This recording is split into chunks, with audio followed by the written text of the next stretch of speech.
The idea of discovering something lost to history was what always drove me. I'd read about the ruins, buried deep within an untouched forest, mentioned only in obscure articles and cryptic notes scattered across old forums. They were said to be remnants of an ancient civilization, forgotten by most and reclaimed by nature. No maps marked their location. Finding them became an obsession. So I packed my gear, cleared my schedule, and set off on an expedition, planning to camp in the forest for a few nights while I documented everything I could. The forest welcomed me with open arms. Towering trees lined my path, their branches swaying gently in the wind. The sun filtered through the thick canopy, casting dappled light onto the forest floor. Birds chirped in the distance, and the air smelled of damp earth and moss. I felt at ease. This was where I belonged. The hike to my chosen campsite wasn't easy, but the serenity of the surroundings made the effort worthwhile. By late afternoon, I had found the ruins. They were as beautiful as I had hoped. Crumbling walls draped in thick green moss, ancient stones half buried in the undergrowth, and small carvings that hinted at a forgotten history. I spent hours walking through the site, taking pictures and jotting down notes, already planning how I would present my findings. It was the thrill of discovery, the kind that made all the trouble worth it. With the day drawing to a close, I made my way back to camp. The forest around me shifted as dusk settled in, and the cheerful sounds of birds and rustling leaves gave way to a strange stillness. But it was nothing out of the ordinary. I told myself it was just the natural quiet of the night.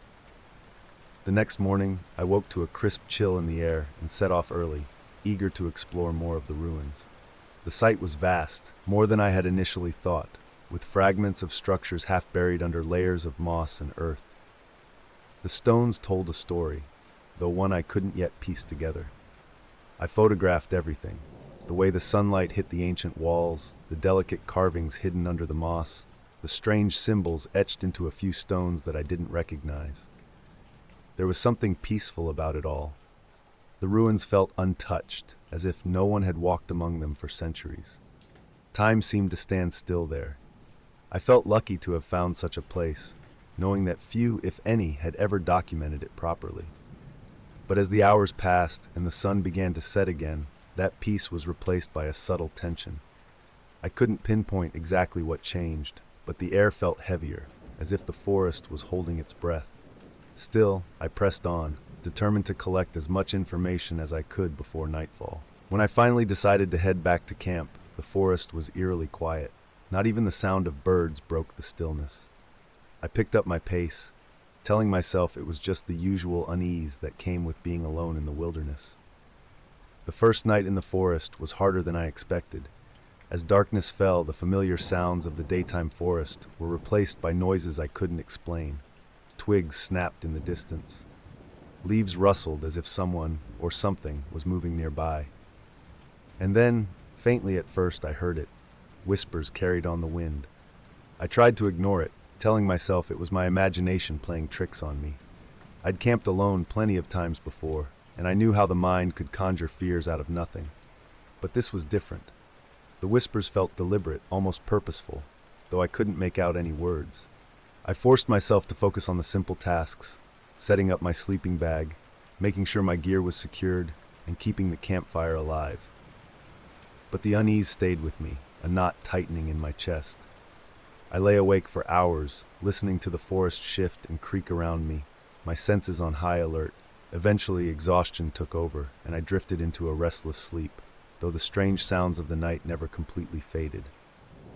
The second day passed much like the first. I spent hours among the ruins, documenting everything in detail, but the unease from the previous night lingered at the back of my mind. I moved quickly, hoping to finish before the forest grew dark again. When I returned to camp just as the sun was setting, my heart sank. My tent was in shambles. The poles were scattered, the fabric crumpled, and my belongings, my sleeping bag, flashlight, and food, were strewn across the clearing. It looked as though someone had ransacked the camp while I was away. For a moment, I just stood there, trying to process what I was seeing. My first thought was animals. Maybe a bear or a curious raccoon had found its way into my camp. But as I looked closer, that explanation didn't sit right. There were no claw marks, no signs of food being torn open. Everything looked deliberate, as if someone had gone through my things, searching for something. I took a deep breath, forcing myself to stay calm. There had to be a reasonable explanation. Maybe it was just the wind, or maybe I hadn't secured the tent properly. I set everything back up, trying to shake off the growing unease. But the feeling that I was no longer alone out here gnawed at me. That night, as I crawled into my sleeping bag, I told myself I'd be fine. But deep down, I knew something wasn't right. The night was deep and silent when it happened. A sudden, deafening crash that tore through the stillness and jolted me awake. My heart pounded against my chest as I sat up, disoriented and trying to figure out what had made the noise. It wasn't the sound of an animal knocking something over or the wind brushing against the tent. It was deliberate, like someone had smashed something heavy against the ground right outside my camp. I stayed perfectly still, holding my breath, straining to hear beyond the fabric walls of the tent. But the forest outside was thick with silence, as if the night itself had swallowed every sound. My pulse thudded in my ears, and the knot of anxiety that had been forming since I arrived tightened into something much heavier. Something was out there, and it wanted me to know it. Minutes stretched into what felt like hours as I waited for another sound, another sign. But there was nothing, only the dark, suffocating quiet that pressed in from all sides. I knew then that I couldn't stay inside the tent any longer. If I wanted to figure out what was happening, I had to step outside. My hands trembled as I unzipped the tent, the sound of the zipper unnaturally loud in the still air. I grabbed my flashlight and slowly stepped into the cold night, the beam of light cutting through the darkness. The forest loomed around me, every tree casting long shadows that swayed gently in the breeze. At first I saw nothing unusual, just the familiar outlines of trees and bushes that surrounded my camp. But then the beam of my flashlight flickered toward the edge of the clearing, and that's when I saw them. They were barely visible, their forms blending into the shadows of the forest. At least 3 figures, their movements slow and deliberate, as if they were observing me. They didn't run or make any noise, just shifted through the trees like they were part of the forest itself.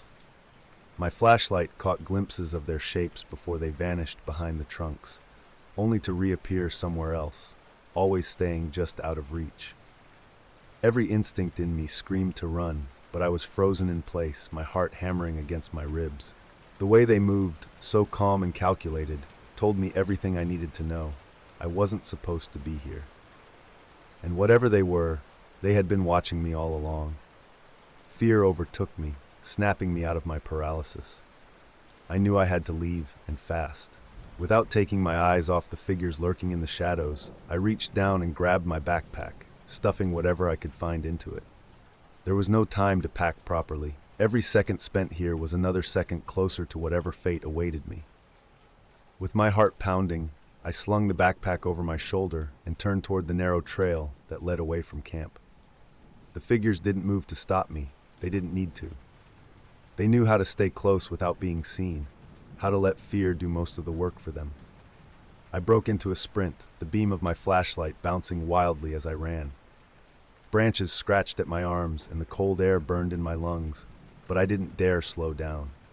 The trail twisted and turned, and every time I glanced over my shoulder, I caught a glimpse of movement, just enough to remind me that they were still there, following me through the darkness. I ran until my legs screamed in protest, pushing myself beyond exhaustion.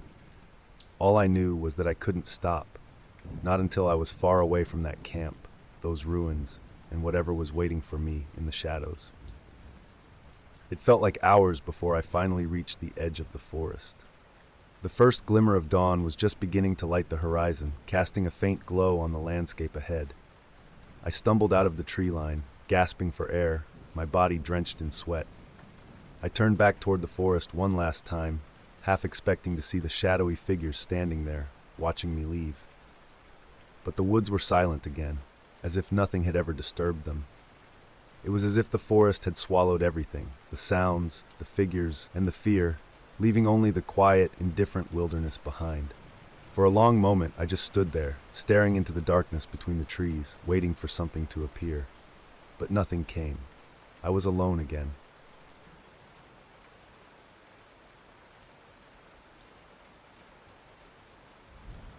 It felt like a big responsibility, being left in charge for the weekend, but I was determined to do a good job. I had always been close with my little brother Jonathan. He trusted me, and I knew that keeping him safe and happy was my job for the next 2 days. Our parents left us with clear instructions, enough food to last, and the reassurance that everything would be fine. I tried to absorb their confidence, but the truth was, this was the first time I'd been left alone to care for him. We had a good start to the evening. Dinner was easy, pizza, as planned, and afterward, we spread blankets on the living room floor, watching movies and playing a few games, until Jonathan's giggles made it clear it was time for bed. The house felt warm and familiar, the kind of quiet I was used to when my parents were home. I tucked Jonathan into his bed, giving him one of our secret handshakes before switching off the light. As I settled into my own room, the responsibility of the night still sat in my mind, but I told myself everything would be fine. Just as I began to drift off, I heard it. A faint scratching noise, soft at first, like something brushing against the doorframe. I lay still, my heart immediately thumping against my ribs. Maybe it was just the wind, I thought, until the sound changed. The metallic rattle of the doorknob being jiggled made my whole body go stiff. Someone was trying to get in. I sat up quickly, my pulse racing, listening as the sound repeated, soft, deliberate. My first instinct was to pretend it wasn't happening, to hope whoever it was would leave. But I knew I couldn't afford to take that chance, not with Jonathan asleep just down the hall. Swallowing my fear, I tiptoed toward the window near the front door. Slowly, carefully, I peeked through the edge of the curtain. A dark figure stood just outside, their shadowed form shifting slightly as they tried the doorknob again. I couldn't make out any details, just the shape of a person, standing too close to my front door. I ducked away from the window, my heart pounding in my ears. I knew then that the night was far from over. My mind raced as I tried to remember my parents' instructions. Lock every door and window, that's what they said. I couldn't let fear take over, not with Jonathan depending on me. I moved quickly but quietly, my bare feet making soft sounds on the wooden floor. I locked the front door, turned the deadbolt until it clicked, and then hurried to check the windows. My hands were shaking as I fumbled with the locks, securing them one by one. The figure outside shifted, moving away from the front door. I could hear them testing the side windows, rattling the frames as they searched for a way in. Every sound made my chest tighten, fear pressing down on me like a heavy weight. Jonathan stirred from his bed, calling out softly. I rushed to his room and crouched by his side, pressing a finger to my lips. "Stay quiet," I whispered, brushing a hand through his hair. He looked at me with wide, sleepy eyes, sensing that something was wrong. I knew I had to stay calm. If I lost control, he would too. With the windows and doors locked, I grabbed my phone. My hands were trembling so badly I could barely type, and the glow from the screen seemed too bright in the darkened room. I tried to dial our parents' number, but the phone slipped from my hand, clattering against the floor. My heart jumped as I snatched it back up, hoping the sound hadn't been loud enough to draw attention. I typed their number again, slowly this time, my hands still unsteady. The phone rang once, twice, and then the call cut off. No signal. Panic began to creep in, but I fought it back. I couldn't afford to panic. I tried again and again, but the connection kept dropping. With each failed attempt, my fear grew heavier. I glanced toward the window, half expecting to see the intruder peering in, but the night outside was still and dark. Jonathan shifted beside me, sensing my distress, and I took a deep breath to steady myself. I couldn't let him see how scared I was. I had to protect him, no matter what. I knew I had to keep Jonathan safe. There wasn't time to wait for another failed call or to figure out what to do next. The figure outside was persistent, testing every door and window. The sound of footsteps crunching over gravel told me he was circling the house again, searching for another way in. With Jonathan's small hand in mine, I led him toward the hallway closet. It wasn't much, just a cramped space between the coats and shoes, but it was the safest place I could think of. We slipped inside, and I closed the door as silently as I could. The darkness swallowed us whole, and the air inside felt heavy with tension. Jonathan clung to me, his little hands trembling. I wrapped my arms around him, trying to steady my breath so he wouldn't feel how fast my heart was racing. It's okay, I whispered, though I wasn't sure if I was telling him or myself. We just have to be really quiet, okay? He nodded against my shoulder, his small frame pressed close to mine. Outside the closet, the intruder's footsteps continued, slow and deliberate. I could hear the faint sound of him testing the back door now, rattling the handle, just as he had done with the front. We stayed perfectly still, listening to every noise. Every creak of the floorboards, every shuffle of shoes on gravel, every second stretched impossibly long. I held Jonathan close, my mind racing. The fear was suffocating, but I couldn't let it take over. Not now. Minutes passed in a blur, the sounds outside dragging on endlessly. I kept checking my phone, desperate to try again. Finally, with shaking hands, I dialed my parents' number one more time. It rang. The sound was so unexpected, I nearly dropped the phone again. My mom answered on the second ring, her voice sharp with concern. "Elizabeth?" I whispered everything in a rush, the man outside, the locked doors, the hiding. My voice cracked as I explained how I couldn't get through earlier and how scared I was that he might find a way in. Jonathan sniffled quietly beside me, clutching my arm as I talked. "Stay where you are," Mom said, her voice firm but calm. "We're calling the police right now, and we're coming home. Don't move, no matter what." The call ended, and though relief washed over me knowing help was on the way, the fear still gnawed at me. We just had to wait a little longer. We had to stay quiet, but every second felt like a lifetime. The sounds outside the house didn't stop. I heard the intruder's footsteps moving from one side of the house to the other, slow and measured, as if he was still trying to find a way in. My heart pounded with every step, imagining what might happen if he did. And then, faint but clear, I heard them. The distant wail of police sirens cutting through the night. The sound was both a relief and a warning. The intruder must have heard it too. For the first time, the footsteps hesitated. A moment later, they began retreating, moving quickly toward the front of the house. I held my breath, straining to hear through the silence that followed. The crunch of gravel under his shoes grew fainter and fainter until it was gone completely. We stayed hidden, frozen in place, afraid to move until we were absolutely sure he was gone. The sirens grew louder, closer, and finally, the flashing lights illuminated the street outside. Only then did I let myself exhale, my arms still wrapped protectively around Jonathan. The police arrived quickly, their flashlights sweeping across the yard and into every corner of the house. An officer knocked on the door, calling out, and I finally unlocked it, my knees trembling with every step. Our parents arrived not long after, rushing through the door to pull us into tight, tearful hugs. I could feel their relief as they held us close, but the fear hadn't left me, not entirely. It clung to me like a shadow, reminding me how close we had come to something terrible.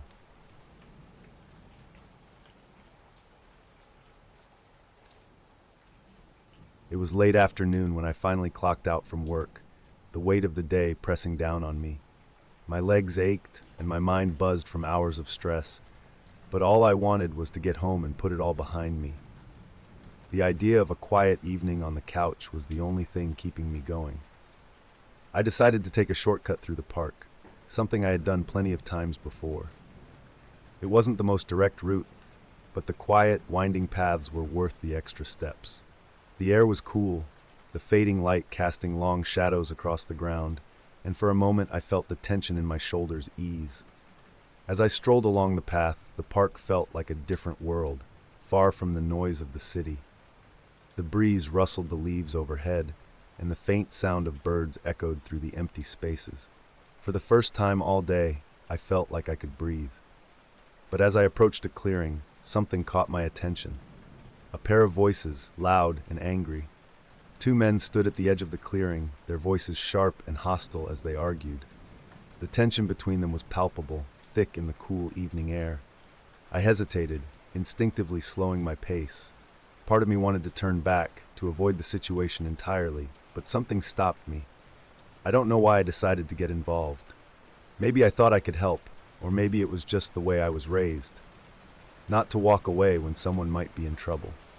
Whatever it was, I stepped forward. "Hey guys," I said, raising my hands in what I hoped was a calming gesture. "Let's take it easy, all right? For a moment, both men turned toward me, their faces twisted with frustration. I could feel the weight of their anger shift, and I knew immediately that I had made a mistake. "Mind your own business," one of them snarled, stepping toward me. His words were laced with irritation, and before I could react, he gave me a rough shove. It happened so fast. One moment I was trying to help, and the next I was tangled in a fight I hadn't asked for. The shove knocked me off balance, and instinctively I pushed back. It was a mistake. My hands made contact with his chest, and that was all the excuse he needed. He lunged at me, fists flying, and suddenly I was fighting just to stay on my feet. The scuffle was messy and quick. We grappled awkwardly, our feet stumbling over the uneven ground. I wasn't much of a fighter, and it showed, but adrenaline kicked in, giving me just enough strength to shove him away. "Forget it," I muttered, backing away as fast as I could. He stood there, panting, his eyes filled with anger, but he didn't follow. Instead, he stayed in the clearing, cursing at me as I turned and hurried down the path. My heart was racing, frustration bubbling inside me. I'd only tried to help, and now I was bruised and angry, with nothing to show for it but scraped knuckles and a sour taste in my mouth. I just wanted to get home, to leave this whole mess behind me. But then I noticed it, shadows moving along the path behind me. At first I thought I was imagining it, but when I glanced over my shoulder, my heart sank.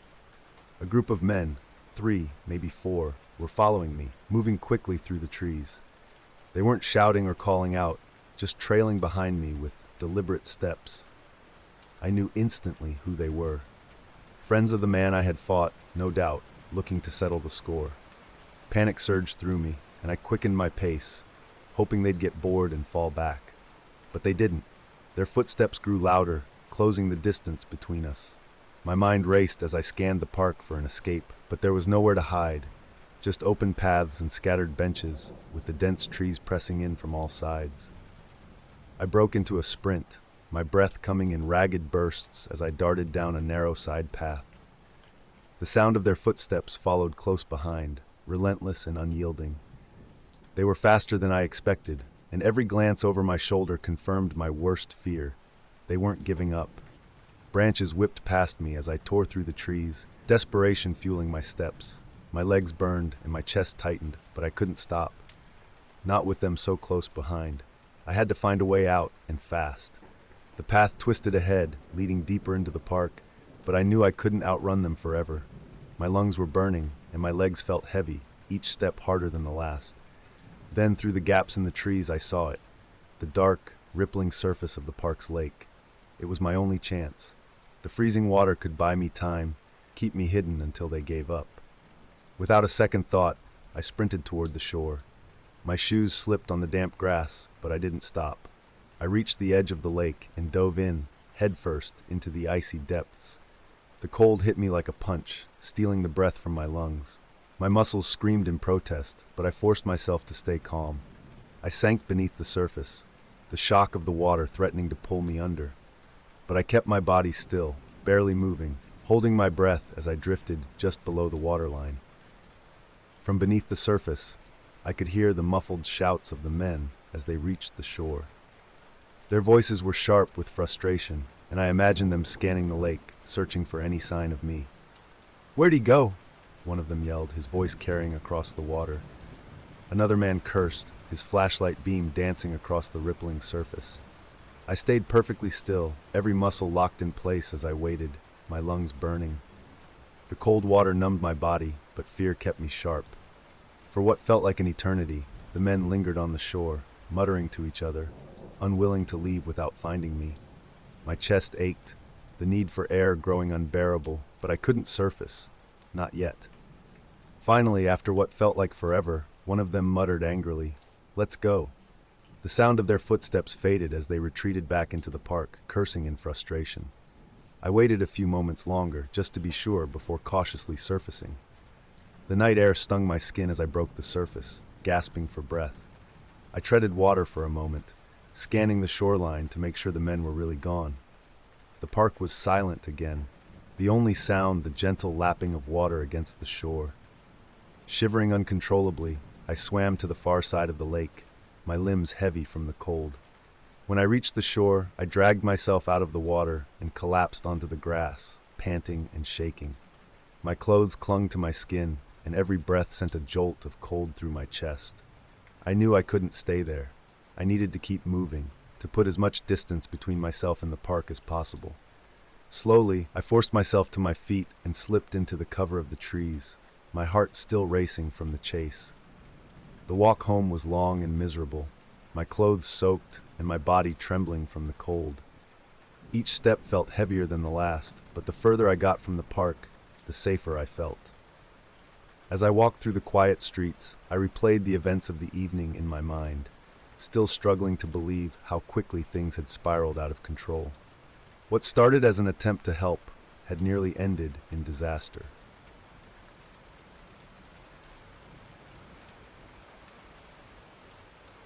I loved the slow rhythm of my life in the countryside.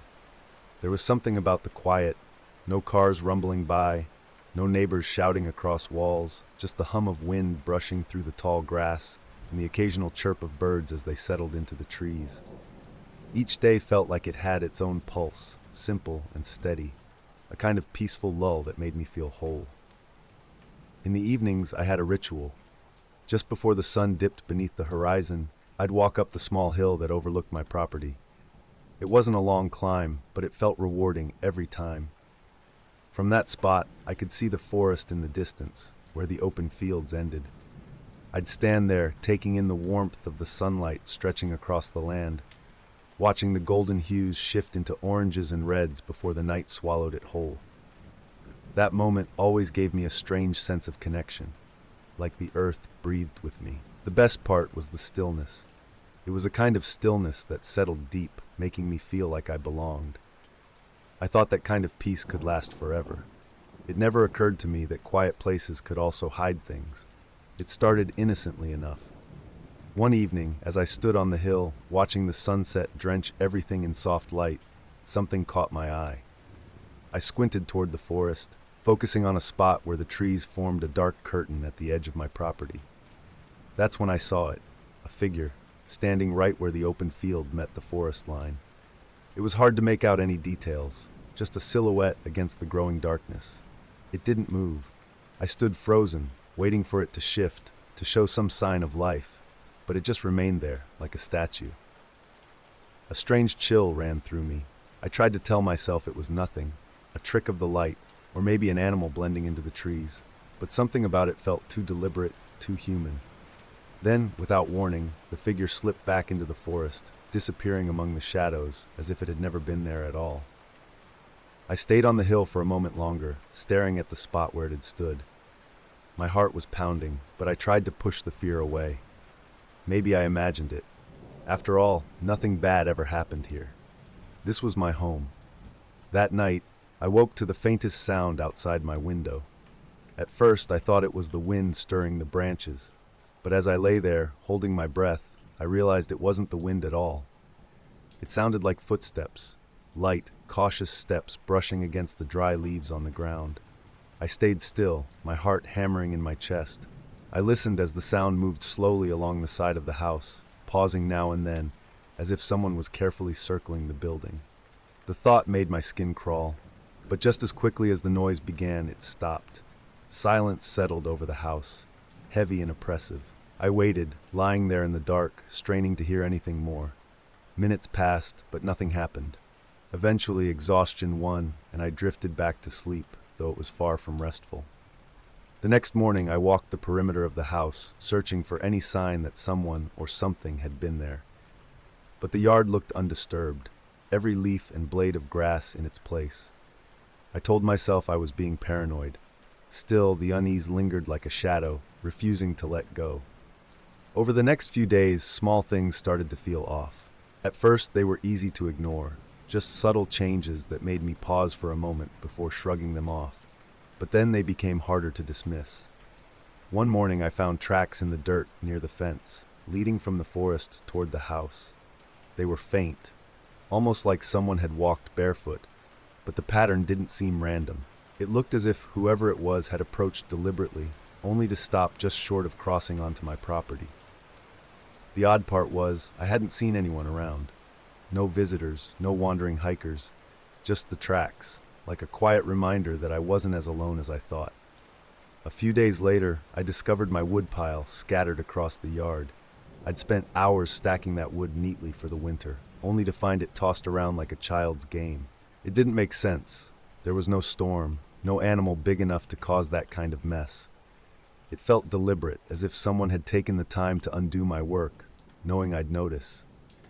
That creeping sense of being watched grew stronger with each passing day. I told myself it was nothing, just random events piling up in an unfortunate coincidence. But the pit in my stomach said otherwise. I started locking the doors earlier, making sure every window was shut tight before nightfall. And yet, no matter how hard I tried to convince myself I was safe, the silence around me began to feel heavier, like it was pressing in on me from all sides. The nights began to feel longer, stretched thin by the weight of waiting. Each time darkness settled over the house, I found myself on edge, anticipating something, anything, beyond the walls. I wasn't sleeping much anymore. Every creak, every sigh of wind against the windows made me sit up in bed, heart pounding. I started making rounds every evening, checking the locks twice, sometimes 3 times, as if that would change anything. I knew every latch by heart, but the habit gave me a thin thread of control to cling to. It was easier to believe I had power over the situation, even though the fear was gnawing away at me. The silence that had once been so comforting now felt menacing, like it held secrets I wasn't supposed to know. I kept telling myself there was a logical explanation, maybe a prankster, maybe animals from the forest, but my thoughts kept circling back to that figure by the tree line. Something about the way it stood still, watching without moving, made it hard to dismiss. I tried not to think about it, but the memory lingered, hovering at the edges of my mind. The night it happened, the air outside felt thick, as if the stillness was warning me. I drifted off around midnight, too exhausted to stay awake, but something pulled me out of sleep just an hour later. It was a noise, sharp and unmistakable, the rattle of the front door handle. At first I thought I was dreaming. I lay still, heart thudding in my chest, straining to listen.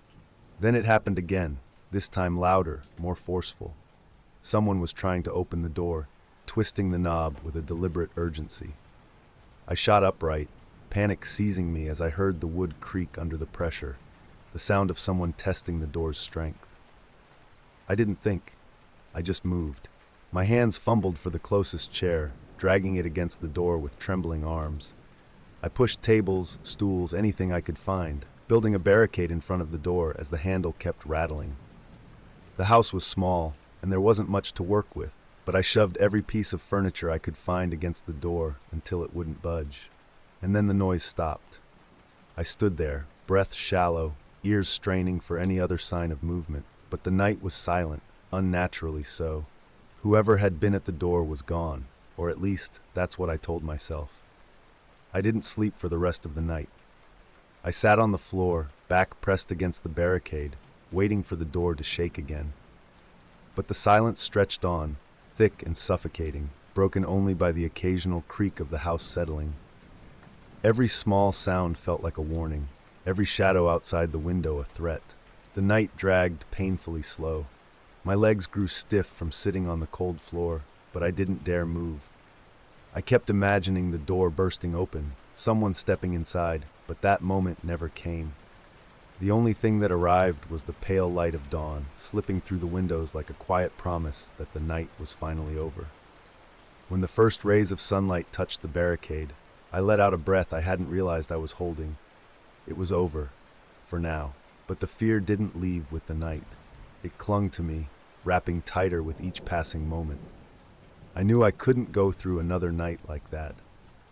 The next morning, exhaustion weighed heavy on my body, but I didn't waste any time. I couldn't stay here, not after last night. The thought of another encounter, another night spent waiting in terror, made my skin crawl.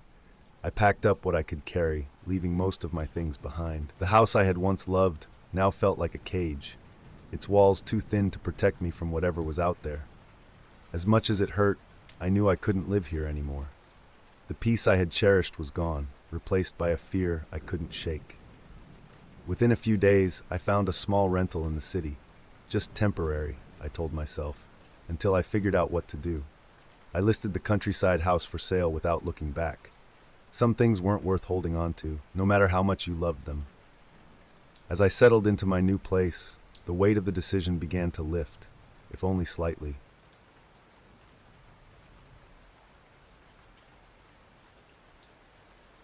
The streets were eerily silent as Benjamin and I made our way home. The excitement from the party still buzzed faintly in my mind, but the quiet neighborhood quickly sobered me. The occasional streetlight cast dim halos over the road, leaving long stretches of darkness between each post. The only sounds were our footsteps hitting the pavement and the distant rustling of leaves stirred by the breeze. It was one of those moments where everything felt off, not in any obvious way, just in the stillness of the night. We passed houses with drawn curtains, their windows dark and lifeless. Even the stray dogs we usually saw weren't out tonight. The air felt heavier the closer we got to the end of our street, as if the silence itself was waiting for something to happen. Then I saw it, a flicker of light from the windows of the old house, the one nobody had stepped foot inside for years. I nudged Benjamin and pointed. "You see that?" I whispered, even though we were alone.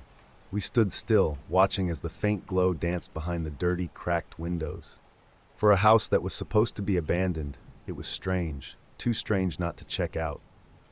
Against my better judgment, curiosity got the better of me, and we decided to take a closer look.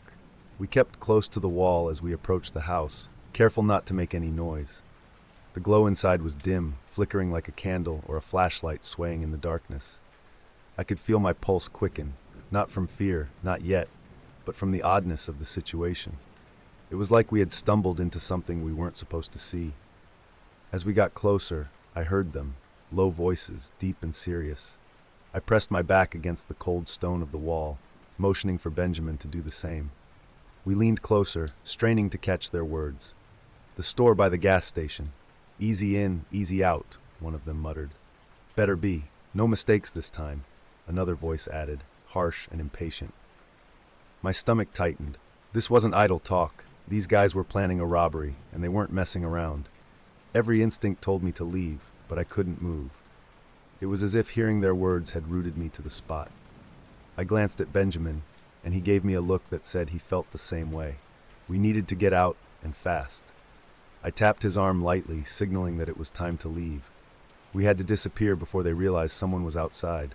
We turned, careful to move as quietly as possible, but that's when it happened. The moment Benjamin's foot kicked the tin can, the sound seemed to explode in the still night. It clanged and rolled across the ground, a metallic echo that felt far too loud.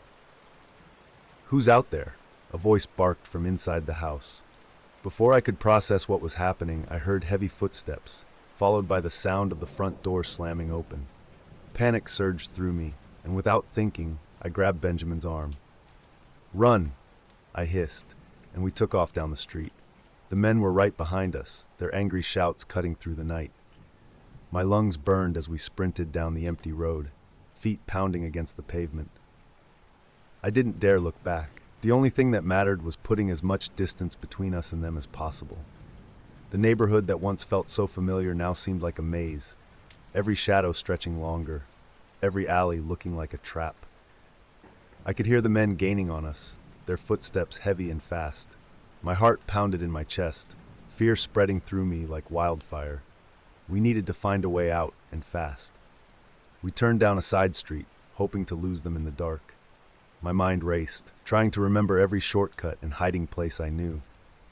Benjamin was just a step behind me, his breath coming in quick bursts.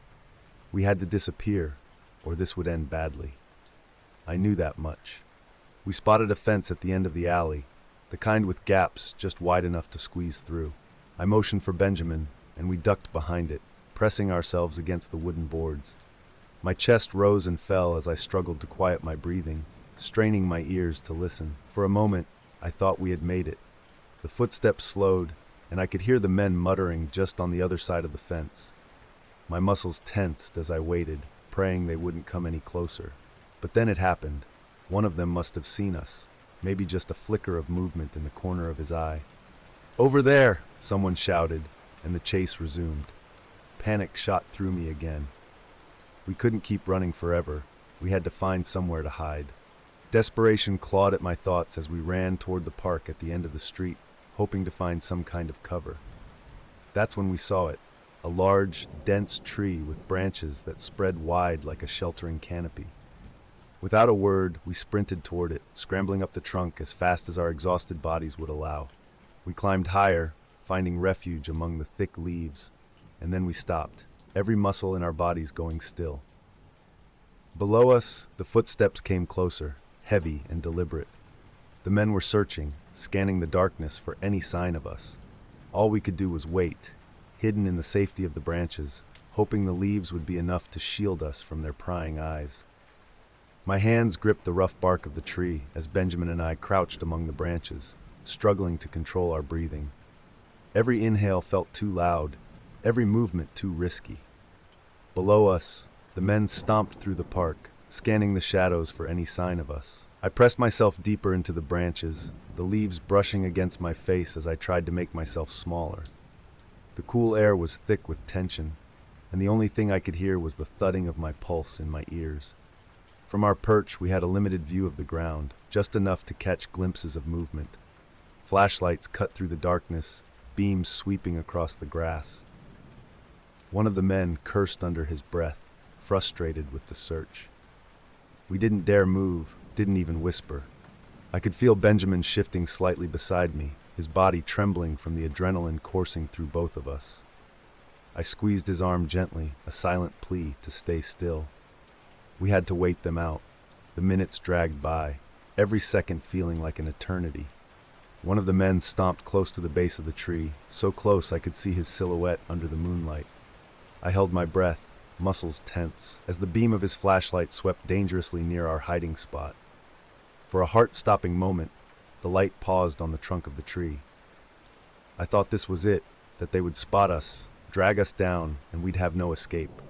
But then the beam shifted, sweeping away into the distance. I felt a surge of relief, but it was short-lived. The men continued muttering, their words laced with irritation and exhaustion. "They're here somewhere," one of them growled, pacing just beneath us. Every creak of the branches felt like a betrayal, every leaf rustling under our weight making me clench my jaw in fear. It felt like we were playing a cruel game of hide and seek, only this time losing wasn't an option. Eventually, the frustration seemed to wear the men down. One of them kicked at the dirt, muttering a curse, while the others grumbled about wasting time. They scanned the park one last time, flashlights trailing slowly through the shadows. Benjamin and I stayed perfectly still, waiting for the final moment when they would give up. It came slowly, a muttered curse, a frustrated sigh, and the sound of footsteps fading into the night. Even after the men were out of sight, we didn't move. We stayed huddled in the branches, listening to the distant sounds of their departure. Only when the silence stretched long and uninterrupted did we dare to breathe freely again. I glanced at Benjamin, his eyes wide and filled with the same lingering fear I felt. We couldn't believe we had made it. The urge to climb down was strong, but we forced ourselves to stay put for a little longer just to be sure. When we finally climbed down from the tree, the cool air stung my skin, making me realize just how tense my body had been. My legs felt wobbly, and my hands shook slightly from the lingering fear. But we were safe. That was all that mattered. The streets felt deserted again, as if the night had reset itself, erasing the danger that had chased us. We moved cautiously, keeping to the shadows, even though we knew the men were long gone. The silence now felt different, not the peaceful kind, but the kind that hinted at what could have gone wrong.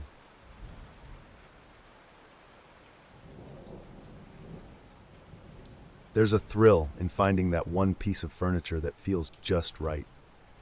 I had been searching for the perfect table for months, and the moment I saw it listed on the Marketplace app, I knew it was meant to be mine. It was simple but elegant, the kind of piece that could transform a room with just its presence. The seller responded almost immediately after I reached out. He seemed polite, friendly even, professional in a way that made me feel comfortable about the deal. We agreed on a price, and a few days later, he offered to deliver the table personally. I thought it was a nice gesture, a rare bit of kindness from a stranger. When the delivery day came, he arrived right on time. His demeanor was polite, though his smile lingered just a little too long, making me feel slightly uneasy. I brushed the feeling off. Maybe I was just reading too much into it. The table was perfect. It fit exactly as I had imagined in my dining room, and I couldn't stop smiling as I stood back to admire it. I thanked the man and closed the door behind him, satisfied with the purchase. It was exactly what I had been searching for, and for the next few days, every time I walked past the dining room, I felt a little spark of joy.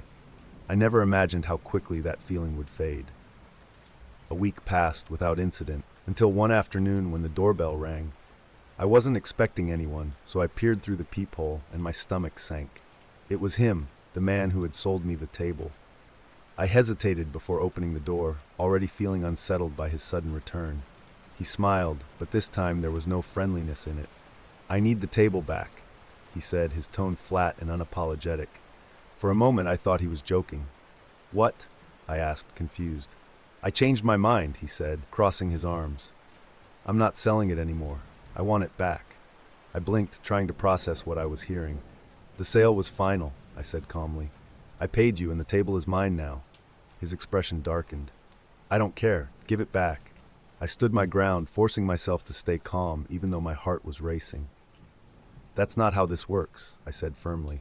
He stared at me, his eyes narrowing. For a moment I thought he might force his way in, but then, with a frustrated huff, he turned on his heel and stormed off without another word. I watched through the window as he got into his car and drove away, but the unease he left behind lingered. Something about the encounter didn't sit right with me. That night, sleep didn't come easily. I kept replaying the conversation in my head, trying to make sense of it. Who sells something and then demands it back a week later? And the way he looked at me, like I had taken something from him. It was sometime after midnight when I first heard it. A faint, crunching sound, like footsteps on the gravel path outside. I froze, listening intently. For a moment, the noise stopped, and I told myself it was nothing, just a stray cat or the wind shifting leaves. But then it started again. A soft tapping at the windows, deliberate and slow. I sat up in bed, every nerve in my body on edge. My pulse quickened as I tried to rationalize the sound. It's just the house settling, I thought. Nothing to worry about. Then came a faint scraping sound, running along the side of the house, like something, or someone, was dragging a stick across the wall. My breath caught in my throat, and I forced myself to get out of bed. I crept to the nearest window, heart pounding, and peeked through the curtains. Nothing. The yard was empty, bathed in pale moonlight.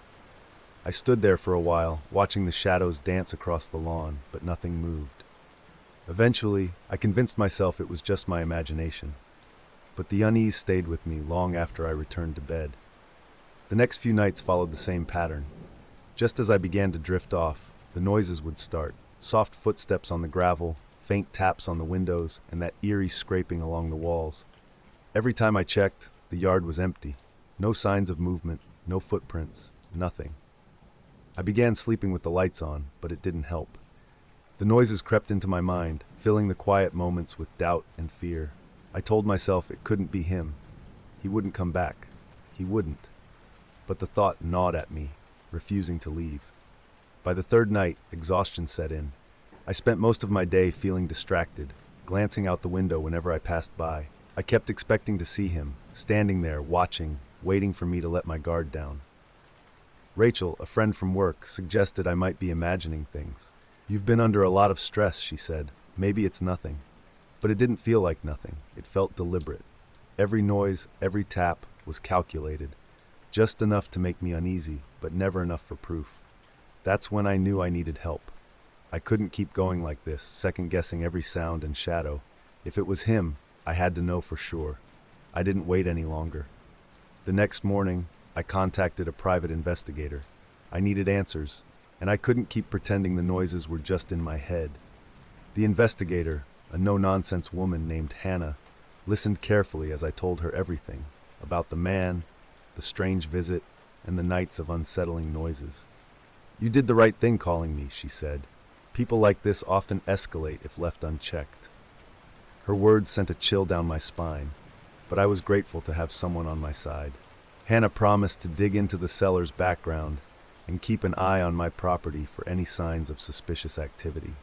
These types don't usually stop unless someone stands up to them, she added.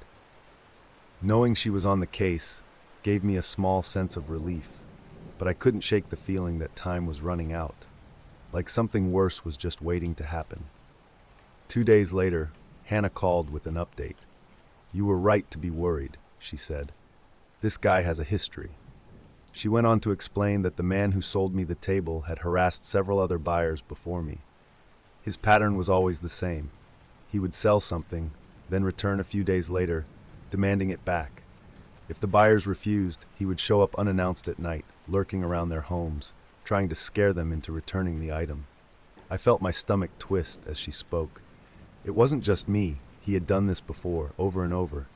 "The good news," Hannah said, "is that now we have evidence of his behavior. You should contact the police. With this history, they'll take you seriously." I hung up, my thoughts racing. Knowing that I wasn't alone in this gave me some clarity, but it also left me shaken. I had been trying to convince myself that the noises were harmless. Now I knew they were deliberate.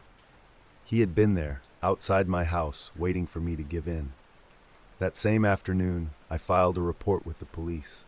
They listened carefully as I recounted everything, from the sale of the table to the man's sudden reappearance at my door. With Hannah's findings in hand, the officers assured me they would monitor the area and keep an eye out for any suspicious behavior. But I knew that wouldn't be enough to make me feel safe. I needed to take matters into my own hands. I installed motion sensor lights around the house, the kind that would flood the yard with light at the slightest movement. I set up security cameras near the front door and the back entrance, making sure every angle was covered. For the first time in days, I felt like I had control again. That night, when the familiar tapping started on the windows, the motion lights clicked on, bathing the yard in bright white light. I rushed to the window, heart pounding, and caught a glimpse of someone disappearing into the shadows, just a flicker of movement before they were gone. But it was enough. He knew I was watching now. The next morning, I reviewed the footage from the cameras. It was blurry, just the edge of a figure moving out of frame, but it was proof. I handed it over to the police, who assured me they were adding patrols in the area.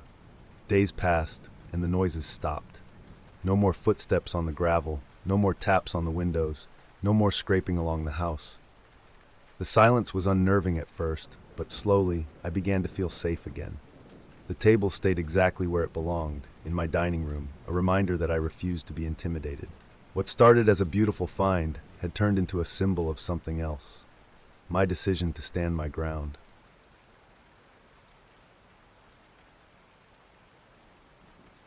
I joined the dating app after a long streak of dull nights, hoping to break free from the routine and meet someone new. Scrolling through the endless profiles, I wasn't expecting much, but then I matched with Sophia. She wasn't just beautiful, there was something magnetic about her, an ease to the way she chatted. Within minutes of our first conversation, I was hooked. We joked about our shared love for obscure movies and late-night snacks, exchanged stories about awkward dates, and made each other laugh more than I'd experienced in a long time. The connection felt natural, almost too good to be true. So when Sophia suggested we meet for dinner at a little Italian place downtown, I agreed without hesitation. I remember feeling a strange kind of optimism, like maybe I'd stumbled onto something real amidst all the noise. The evening arrived, and when I saw her in person for the first time, Sophia didn't disappoint. She was just as charming as her photos, her laughter warm and contagious. We shared stories over plates of pasta, and the conversation flowed like we'd known each other for years. It was one of those rare nights where everything felt just right, easy, effortless. As the night wore on, it became clear that the chemistry between us wasn't a fluke. Every glance, every laugh felt like it was building to something. So when the evening was winding down, and Sophia leaned in, smiling, and asked if I could give her a ride home, it felt like a natural conclusion to a perfect night. I didn't even think twice. Of course, I'd take her home. It would give us a few more moments to talk, maybe even extend the night. The first few minutes of the drive were fine, and we chatted casually about the night, the music on the radio playing low in the background. But soon, the conversation trailed off, and I realized something strange. The drive felt longer than I had expected. At first, I told myself it was nothing. Maybe traffic patterns had thrown me off, or I'd misjudged how far her place was. But the farther we went, the darker the streets became. Familiar roads turned into back streets I'd never seen before. I glanced around, noticing how the streetlights were growing scarcer, casting long shadows along the deserted sidewalks. My unease was subtle at first, a nagging thought I kept trying to push down. I glanced at Sophia, hoping for some reassurance. She smiled, her expression calm and pleasant, but somehow that only made me feel worse. There was something unsettling about how relaxed she was while everything else felt so wrong. I considered asking her if we were going the right way, but held back, not wanting to seem rude or paranoid. The car's headlights illuminated the lonely stretch ahead, a road I couldn't recognize, no matter how hard I tried. A dull pressure started building in my chest. Something wasn't right. When we finally pulled into her driveway, relief wasn't the first thing I felt, just a growing discomfort I couldn't quite explain. The house itself was unremarkable. A single-story structure, unlit except for a weak porch light, standing silent against the darkness around it. I put the car in park, but my hands stayed on the steering wheel, gripping it just a little too tight. Something told me to leave right then and there, to turn the key and drive away. But before I could act on that impulse, Sophia opened her door and turned to me with a sweet smile. "Come inside for a bit," she said casually, like it was the most natural thing in the world. I hesitated. Everything in me was telling me to refuse, to say goodnight and leave. But her voice was soft, unassuming, so ordinary that refusing felt like an overreaction. I told myself I was overthinking, that I was letting my nerves get the better of me. What was the worst that could happen? I followed her to the front door, my heart beating faster with each step. The inside of the house was dim, only a weak glow from somewhere deep inside providing any light. I stepped in, glancing around, trying to shake off the growing sense of dread. But then I saw them, two men, lurking in the shadows just out of sight. At first, I thought maybe they were friends of hers, but the way they moved, shifting slightly behind the furniture as if trying to stay hidden, made my stomach drop. There was something deliberate about the way they tried to blend into the background, something predatory. I stood frozen, my mind racing. The warmth from earlier in the evening was gone, replaced by a cold, creeping certainty. I was in danger. I could feel the air change as the realization sank in. Those men weren't just standing there by accident. The way they adjusted their weight, hiding just enough to avoid direct attention, told me everything I needed to know. They were waiting, watching, and I had walked right into whatever plan they had in store. I forced myself to stay calm, standing perfectly still. Panic would only make things worse. My eyes darted around, tracing the edges of the dim room. Sophia acted as though nothing was out of the ordinary, her voice light and friendly as she took off her jacket. But I knew better now. This was all a setup. Every second I stayed inside that house felt like another step closer to something I couldn't control. I didn't wait to find out what was next. My body moved before my mind could catch up, and I spun toward the door, yanking it open in one quick motion. My heart pounded in my ears as the two men sprang from their hiding spots, shouting something behind me. I didn't need to hear the words to know what they meant. I was prey, and they were coming for me. The cool night air hit me as I flew out the door, my shoes slamming against the wooden steps of the porch. I didn't dare look back. I knew they were behind me. I could hear the thud of their footsteps growing louder with every passing second. My breath came in sharp bursts, and I forced myself to run faster, ignoring the burn in my legs. My car was just ahead, parked a few steps down the driveway. It felt impossibly far, the distance stretching in my mind as if the harder I ran, the further away it got. I fumbled for my keys in my pocket, fingers trembling, panic threatening to make me drop them. I reached the car and yanked the door handle. For a split second, terror gripped me. It wouldn't open. Then I realized I hadn't unlocked it. My hands shook as I pressed the button on the key fob, and the sound of the lock clicking open was the sweetest relief I'd ever felt. The men were right behind me. I could feel the heat of their presence closing in. I threw myself inside, slamming the door shut with a hollow thud, just as one of them lunged forward. They were on me in an instant, fists slamming against the windows, yanking at the door handles in desperation. My heart raced, and I fought the urge to scream as I fumbled with the keys, trying to steady my hands long enough to start the engine. One of the men pressed his face against the glass, his eyes wide with anger, while the other pounded on the roof, sending vibrations through the frame of the car. Every second felt like a lifetime. Then the engine roared to life. Without thinking, I slammed my foot on the gas, tires screeching as the car lurched forward. The sudden momentum threw them off balance, and I heard one of them curse as I sped down the driveway. The house vanished in the rearview mirror, swallowed by the darkness as I hurtled down the empty road. My hands gripped the wheel tight enough to hurt, but I didn't ease off the accelerator until I was far, far away. The drive home passed in a blur, my thoughts tangled and racing. The streets felt endless, unfamiliar, like I was driving through a dream I couldn't wake up from. I replayed everything that had happened, the strange, easy charm of Sophia, the remote drive, the men waiting in the shadows. It all fit together now, though I still couldn't fully process it. I knew I had come terrifyingly close to something I wasn't supposed to escape. The thought gnawed at me, an unsettling truth that lingered no matter how fast I drove.